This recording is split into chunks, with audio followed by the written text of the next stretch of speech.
Olá pessoal, espero que estejam todos bem. A videoaula de hoje ela vai falar com um pouco mais de detalhes sobre as partículas subatômicas, ou seja, as partículas que compõem a estrutura e a organização dos átomos. Legal? Então, material na mão e vamos nessa. Gente, para falar sobre as partículas subatômicas, precisamos entender que primeiramente, existe uma união internacional de química pura e aplicada, cujo nome em inglês leva as siglas IUPAC. Então, quando vocês escutarem falar sobre a IUPAC, entendam que é a organização internacional que padroniza nomenclatura, símbolos e outras medidas relacionadas aos átomos e às partículas subatômicas. Legal? Em outras palavras, é uma organização que controla e padroniza tudo que se relaciona à química. Beleza, gente? Então, para começar a falar sobre as partículas, temos que entender o conceito de unidade de massa atômica. Ou seja, a unidade de massa usada para medir a massa de átomos. Legal? E essa é chamada de unidade de massa atômica, a massa de um átomo. Entendamos que tudo surge com a ideia do átomo de carbono. Como ele é um átomo bastante estável e muito comum, também foi utilizado como padrão de referência, tá? Para a medida de massa de todos os outros átomos. Certo? Então ele foi tomado como um padrão de referência, de modo que uma unidade de massa atômica, ela na verdade corresponde a 1/12 da massa de um átomo de carbono. Ou seja, dividindo-se um átomo de carbono em 12 partes, uma unidade de massa ela é uma dessas partes. Portanto, então, um átomo de carbono ele tem a sua massa atômica igual a 12 unidades de massa. Legal? E a gente utiliza a unidade em U. U minúsculo significa unidade de massa atômica. Beleza, gente? Cada átomo tem a sua massa. A massa atômica do átomo de carbono é igual a 12 unidades de massa atômica. Beleza? Bom, em termos de massas que nós conseguimos medir em balanças, ou seja, unidades em quilogramas ou gramas, uma unidade de massa atômica, como ela serve para medir partículas subatômicas, ou seja, coisas muito pequenas, naturalmente que uma unidade de massa atômica tem um valor em gramas muito pequeno também. Então é um valor reduzido a tal ponto de que uma unidade de massa tem a grandeza de 10 elevado a menos 24 gramas. Pois é um valor muito pequeno. Afinal, estamos falando de medidas de massa de pedaços de um átomo, certo? As pequenas partes que formam um átomo, que já é pequeno o suficiente. Beleza? Bom, mas aí surge a pergunta: aonde estaria concentrada ou distribuída essa massa no átomo? Essa é uma pergunta bastante relevante, né? Onde estaria essa massa do átomo? Para isso, precisamos entender o seguinte: um átomo ele é composto de 3 partículas básicas: o próton, o nêutron e o elétron. Tá certo? Ou seja, são 3 pequenas partes que, organizadas, criam um átomo, produzem um átomo qualquer. Qualquer átomo é feito por essas 3 partículas. Legal? Primeiramente, vamos falar sobre a carga dessas partículas. Pois é, algumas delas têm carga, outras não. Então, essas são as partículas subatômicas. Em termos de carga, um próton ele é uma partícula positiva. Ou seja, ele tem qualquer próton, ele tem carga positiva, certo? É uma partícula eletricamente carregada. O elétron, em contrapartida, ele é uma partícula negativa, de carga negativa. Já o nêutron, ele leva esse nome porque ele tem carga neutra, ou seja, ele não tem carga na prática. Tá certo? Então, podemos representar por valores como sendo um próton, ele teria uma carga igual a mais 1. Um nêutron teria carga 0 e um elétron teria carga menos 1. Simplesmente assim. Legal, gente? Em termos agora de massa, ou seja, a massa das próprias partículas, e aí entra um questionamento curioso, que é, se as partículas do átomo têm massa, então o átomo tem massa. E vice-versa, porque se um átomo tem massa e ele é constituído de partículas menores, a massa deve existir nessas partículas menores. E isso responde uma parte daquela nossa pergunta: onde estaria concentrada a massa de um átomo? E essa é a resposta: nas partículas que formam um átomo, certo? Por exemplo, como saberíamos aonde está a massa de uma casa? A massa de uma casa está em cada tijolo usado para construir aquela casa, certo? Além dos móveis e outros utensílios. Cada um deles tem a sua massa, juntando tudo, a massa da casa inteira. Legal? No átomo não é diferente. Cada partícula tem a sua massa e a soma das massas de todas as partículas em um átomo cria a massa do átomo. Beleza? Então a massa relativa, por quê? Porque é em unidades de massa atômica, tá legal? É uma massa relativa, não, ou seja, aqui não estamos medindo em gramas. Fica mais fácil medir em unidades de massa atômica. Então vamos lá. O próton e o nêutron, eles têm massa equivalente a uma unidade de massa atômica. Então isso é a origem da massa de um átomo. O próton e o nêutron. Aí surge a pergunta, mas e o elétron? Ele não tem massa? A resposta é sim, o elétron tem massa. Mas o elétron ele tem uma massa tão mais reduzida que considera-se como massa praticamente zero. Embora o elétron tenha carga, a massa dele ela é 1.836 avos, ou seja, ele é 1 dividido por 1.836 da massa de um próton ou de um nêutron, certo? De modo que, se colocássemos em uma balança de dois braços, um próton de um lado, para a balança estar equilibrada, teríamos que ter 1.836 elétrons do outro lado da balança, certo? Então, o elétron entende-se que é uma partícula de tamanho muito reduzido, por causa da mínima massa que ele tem. Legal, gente? Embora ele praticamente não tenha massa, ele tem carga. Ok? Então, entende-se que o elétron é uma partícula muito pequenininha. Beleza, gente? Bom, aí é que tá. Isso é um átomo, como nós já conhecemos, né? Aí, o que acontece? Vemos que os prótons e nêutrons são justamente as partículas que compõem a região do núcleo do átomo, ou seja, a região central de um átomo. Beleza? Então, essencialmente o núcleo ele é uma região positiva, porque tem prótons. Ok? Os prótons são os positivos. E os nêutrons estão lá junto com os prótons. Tá certo? E aí, é exatamente o fato do núcleo ser positivo que segura os elétrons orbitando ao redor do núcleo. É como se fosse a gravidade segurando os planetas ao redor do Sol, permitindo que os planetas continuem em sua órbita sem sair dela. Tá? Nesse caso, como o elétron é negativo e o núcleo é essencialmente positivo, também cria uma força que mantém os elétrons girando, se movimentando ao redor do núcleo. Legal, gente? Assim como os planetas ao redor do Sol. Certo? Então é uma força de natureza eletrostática, afinal, cargas positivas e negativas sofrem uma força de atração. Beleza? Então é o núcleo que segura os elétrons em suas órbitas, em suas camadas ou níveis de energia, girando ao redor do núcleo. Beleza, gente? E isso também explica o porquê que na distribuição eletrônica, conforme avançamos em camadas ou níveis, percebe-se que aumenta a capacidade, ou seja, a quantidade de elétrons que pode ser acomodado nesses níveis, até o quinto nível. Tá?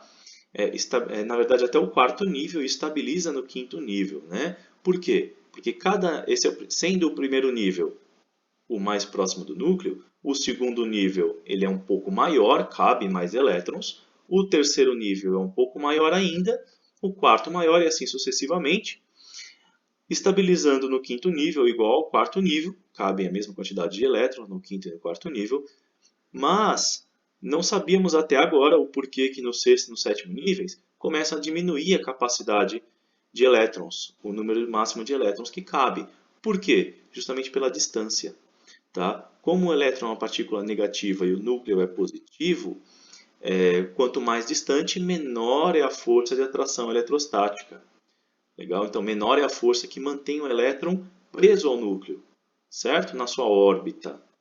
Legal? Como o sexto nível e o sétimo nível estão muito distantes, o que acontece? Essa distância não permite que o núcleo consiga segurar mais elétrons, certo? Somente a essa quantidade de elétrons que cabe em cada um desses níveis. Então, como a distância aumenta, o núcleo não consegue segurar mais elétrons do que isso.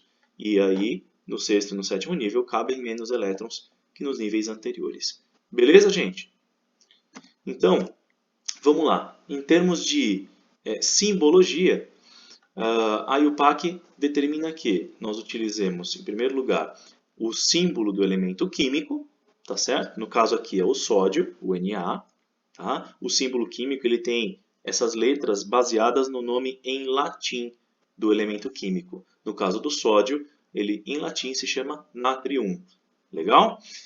Utilizamos um númerozinho embaixo, ou seja, subscrito, que ele significa número atômico daquele elemento. Tá? O número atômico, para quem não sabe, ele é o número de prótons que aquele átomo tem no seu núcleo.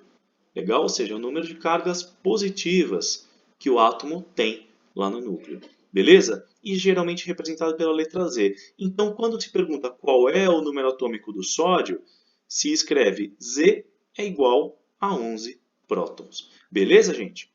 Tá? E esse número aqui em cima? Ele é a massa atômica do átomo. Ou seja, ele vai indicar, na verdade, quantas partículas tem no total lá dentro do núcleo. Ou seja, a massa atômica representada pela letra A, tá certo? Ele é a soma de prótons mais nêutrons, ou seja, tudo que tem ali no núcleo. Tá? Como sabemos que o elétron é muito leve, ele tem uma massa muito pequena, basicamente toda a massa de um átomo é concentrada no núcleo. Ou seja, toda a massa de um átomo depende de prótons e nêutrons. Então, a massa atômica, ou também conhecido como número de massa, ele significa o número de prótons e o número de nêutrons que um átomo tem no seu núcleo. Beleza? Bom, essa é a simbologia internacionalmente usada. Eventualmente, pode acontecer de qualquer um desses dois números estarem nas suas posições, né? O que está embaixo permanece embaixo, o que está em cima permanece em cima, mas também é possível colocá-los à direita do símbolo químico, tá? Sem problemas. Então, o 11 poderia estar aqui e o 23 poderia estar aqui. Um detalhe sobre o número atômico é que cada elemento químico tem o seu número atômico. O sódio é igual a 11. O hidrogênio é igual a 1. O hélio é igual a 2 e assim sucessivamente. Tá bom, gente? É como se fosse o RG ou a identidade do elemento químico. Ok? Bom, para vocês terem uma ideia, então vamos usar como exemplo dois elementos químicos quaisquer. Aqui foram escolhidos o hidrogênio e o cálcio. Tá certo? Então, imaginem os dois átomos. Esse é o átomo de hidrogênio, esse é o átomo de cálcio, sendo que o número que está em cima, como nós vimos, é o número de massa, ou a massa atômica do átomo. Né? No caso do hidrogênio, a massa é igual a 2, certo? No caso do cálcio, a massa é igual a 40. Uma curiosidade é que esse não é o hidrogênio comum, tá bom? Esse é o hidrogênio conhecido como deutério, ele é um hidrogênio mais pesado do que o comum. O comum tem massa 1 também, tá certo? Depois nós vamos explicar isso melhor. Mas por enquanto, vamos tentar verificar essas características nesses átomos. Legal? Então, a massa do hidrogênio é igual a 2 e a massa do cálcio é igual a 40. Em termos de número atômico, ou seja, o número de prótons, é o número que está embaixo. Está aqui. No caso do hidrogênio, o número atômico é 1. No caso do cálcio, o número atômico é 20. Ok? 20 prótons no cálcio, 1 próton no hidrogênio. Gente, o hidrogênio é um átomo bem pequenininho. E em termos de número de nêutrons, vamos lembrar, se nós sabemos que em cima é prótons mais nêutrons e embaixo é prótons, há a diferença do de cima e o de baixo deve resultar no número de nêutrons. Então, no caso do cálcio, 40 menos 20 vai dar 20. 2 menos 1 vai dar 1. Tá? Então, o átomo de hidrogênio tem um nêutron aqui e o átomo de cálcio tem 20 nêutrons ali. Ok? Os nêutrons estão no núcleo junto com os prótons, vale lembrar. Beleza, gente? Bom, vamos falar um pouquinho sobre isótopos. O que são isótopos? Isótopos são, imaginem, átomos diferentes do mesmo elemento. Isso. Então, imaginem átomos diferentes do elemento hidrogênio. Existe? Eles não deveriam ser idênticos? Na verdade, não. Tá certo? Existem átomos diferentes mesmo que seja para o mesmo elemento. Por exemplo, os átomos do elemento carbono. Nós temos dois tipos principais, tem mais outros, tá? Mas aqui vamos usar só dois tipos. No caso do átomo de carbono, né, se ele é carbono, o número atômico é 6. Olha só, esse carbono, número atômico 6, esse carbono, número atômico 6. Mas o que muda entre eles? A massa. Tá certo? A gente pode verificar que ambos têm o mesmo número atômico, mas o que vai mudar é justamente a massa deles. Um carbono tem massa 12, o outro tem massa 14, exatamente. Então, se esse tem mais massa, ele é mais pesado. Tá certo, gente? E esse carbono 14 aqui, apenas como curiosidade, ele é utilizado para medir a idade de múmias ou fósseis, tá? E alguns minérios também. Beleza, gente? Então, isso são isótopos, ou seja, esse carbono 12 é um isótopo do carbono. Esse carbono 14 é outro isótopo do carbono. Tá? Ambos são isótopos. Beleza? Isso é isotopia, gente. São átomos diferentes do mesmo elemento. Então, eles têm o mesmo número atômico e diferentes números de massa. Por consequência, têm diferentes números de nêutrons, olha só. Tá bom, gente?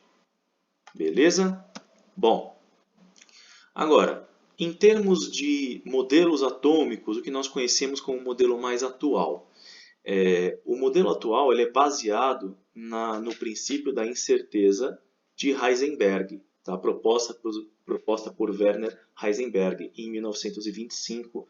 Tá? Ou seja, o átomo ele não é exatamente como nós imaginamos até agora. Ele tem todas as características que nós vimos, porém, ele tem algumas características a mais. Segundo o princípio da incerteza,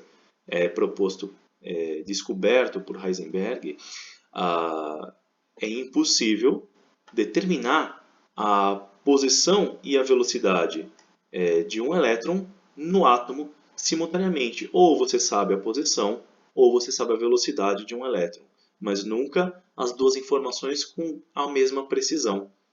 Legal, gente? Então você sabe exatamente a posição do elétron ou você sabe exatamente a velocidade dele. Isso é o princípio da incerteza. Tá? Heisenberg ele foi o ganhador do prêmio Nobel em 1933 justamente por essa descoberta. Tá certo? Ou seja, o elétron de um átomo ele é uma partícula bastante misteriosa e é entendida como uma partícula elementar. Tá certo? Essa daqui é a nota de leitura do artigo de Heisenberg quando ele foi nomeado com o Nobel, lá em 1933. Beleza? Bom, então o átomo, segundo Heisenberg, teria essa característica aqui. De fato, o átomo é assim. Tá? Na prática, os elétrons eles estão divididos em níveis de energia, ou seja, camadas, mas como não conseguimos enxergar, não conseguimos determinar ao mesmo tempo a velocidade e a posição, como nós vimos, então representamos sempre um átomo como tendo seus elétrons na forma de uma nuvem de elétrons, uma nuvem eletrônica. Claro, o núcleo continua lá no centro, naturalmente, né? Isso não muda, com seus prótons e nêutrons. Legal? E os elétrons ali, distribuídos nessa nuvem de energia, nessa nuvem eletrônica, mas claro, mantendo a organização em níveis de energia, em camadas, certo?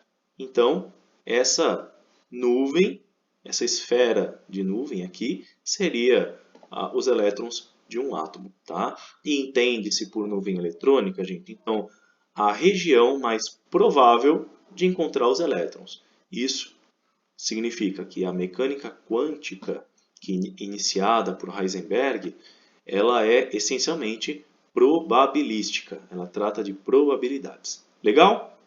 Beleza, então? Bom, aí agora eu vou propor uma atividade avaliativa para vocês. É uma pesquisa em que vocês vão pesquisar justamente um pouquinho mais sobre a história dos modelos atômicos, exatamente como nós temos visto nas últimas aulas, certo? A proposta é que vocês descrevam as características dos modelos atômicos, ou seja, qual é a característica de cada um dos modelos, seja de Demócrito, Dalton, Thomson, Rutherford, Bohr, Heisenberg, tá certo? No máximo de detalhes que vocês conseguirem, remontando desde o pensamento filosófico, ou seja, da época em que se pensava a respeito da constituição da matéria. Foi quando Demócrito propôs a ideia de átomo, partícula indivisível. Vocês vão criar um podcast, ou seja, um arquivo de áudio, pode utilizar o celular de vocês, desde que o arquivo de áudio tenha no máximo 3 minutos. Legal? Então vocês vão criar um podcast, essa é a ideia.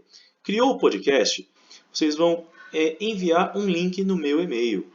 E esse link é justamente para eu ter acesso ao arquivo de vocês, que eu sugiro que vocês enviem esse arquivo para algum repositório de nuvem, como o OneDrive da Microsoft, o Dropbox, o Google Drive da Google, tá? Ou seja, vocês vão enviar esse arquivo de áudio para a nuvem, né, com a conta de vocês, seja da Microsoft, Google ou Dropbox, e vão enviar o link de acesso ao arquivo para o meu e-mail. Tá? Não é para enviar o arquivo no meu e-mail, beleza? Envia o link. Ok, gente? Então, essa é a proposta de pesquisa, é uma avaliação, legal? Façam da melhor forma, da forma mais criativa e engraçada que conseguirem. E é isso. Essa é a proposta. A atividade ela fica valendo para entrega até o dia 2 da semana que vem, né? É terça-feira. Qualquer dúvida, pode enviar no meu e-mail. Muito obrigado aí pela atenção de todos. Até a próxima videoaula e que a força esteja com vocês. Valeu, pessoal. Abração a todos.